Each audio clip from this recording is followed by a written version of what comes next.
លាញ់ទាំងពីរពណ៌យើងទាំងពីរពណ៌អត់ខុសចិត្តទេ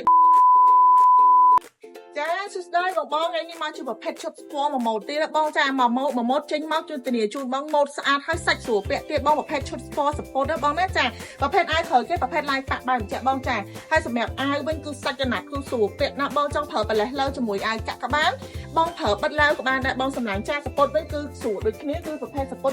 អសអេណាបងណាចាសពតនេះបងចង់ប្រើជាមួយអាវយឺតអីសាមញ្ញគឺបានសពតសាច់យឺតទន់ឆាយខាងក្រោយចកកស៊ូ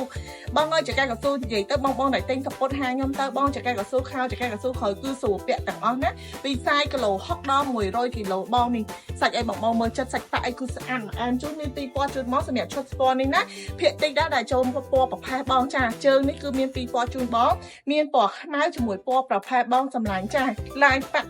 ដូចគ្នាចាចុះបងណាស្រឡាញ់ពណ៌ខ្មៅយកខ្មៅស្រឡាញ់ប្រផេះយកប្រផេះស្រឡាញ់ទាំងពីរពណ៌យើងទាំងពីរពណ៌អត់ខុសចិត្តទេបងចាស្រឡាញ់ឆាត់ចូលពេកបានអរគុណ